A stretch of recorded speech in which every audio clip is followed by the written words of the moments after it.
సాహిత్యానికి సంబంధించి చూసుకుంటే మిమ్మల్ని వెతుక్కుంటూ ఇప్పుడు ఏదైతే మీరు ఒకసారి తెలంగాణ ఉద్యమం ఎదురొచ్చిన తర్వాత తెలంగాణ ఉద్యమంతో పాటు కలిసి వెళ్ళారు, కొంత సినిమా ఇండస్ట్రీకి బ్రేక్ ఇచ్చారు.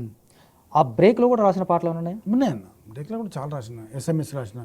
ఇది నిజమే, ఇది నిజమే, ఇది వరకెరగని పరవశమే, సుధీర్ బాబుది మనము నిజమే మౌనం, పాట నేను రాసింది. ఓకే, అది ఎంత శేఖర్ మాస్టర్ చాలా పేరు తెచ్చింది.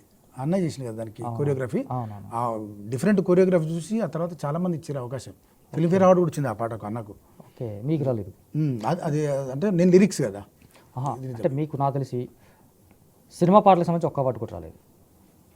ఏమన్నా అంటే సినిమాకి ఏంటన్నా కులమానం నందే కదా, నంది అవి కావచ్చు, నంది కావచ్చు. తర్వాత బయట వచ్చిన అవార్డ్స్ వచ్చినాయి, నారాయణ రెడ్డి గారి స్మారక పురస్కారాలు అవి ఇవి చాలా వచ్చినాయి మన తేజ ఆర్ట్స్ వల్ల.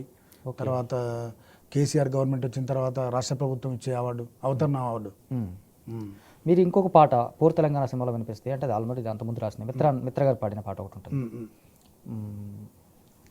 నారాయణమూర్తి గారు పూర్ తెలంగాణ సినిమాలో. అందులో ఉస్మానియా క్యాంపస్ పెట్టాం కదా, అది 2 పాటలు ఉన్నాయి కదా, మిత్ర ఎంత సాహసమైనది తెలంగాణ. అది అంటే మిత్ర గారి వాయిస్ చాలా మంది తెలియదు అప్పుడు. అదే అంటే వేదికల మీద పాడినప్పుడు అట్లా క్యాసెట్లో కొంతమంది వచ్చాము, కానీ ఆ పాట నేపథ్యం ఏంటి అసలు? అంటే ఇప్పుడు నారాయణమూర్తి అన్న పిలిచిండు పాటలు రాయాలని, ఉస్మానియా క్యాంపస్కు అనుగుణంగా రాసాం అన్నట్టు.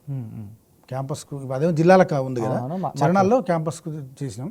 ఆ తర్వాత మిత్రా గారి పర్మిషన్ తీసుకొని ఆ 2 లైన్లు ఇంత సాహసమైనది ఈ తెలంగాణ తీసుకొని ఈ అంత మరణాలు సువర్ణ, తర్వాత వేణుగోపాల్ రెడ్డి, ఈశాన్ రెడ్డి, శ్రీకాంత్ చారి మరణాలన్నీ మనం పుణ్యభూమిని ఆదేశంలాగా కూడా చేసాం. ఓకే, అంటే ఒక రకంగా అది కూడా one of the best songs.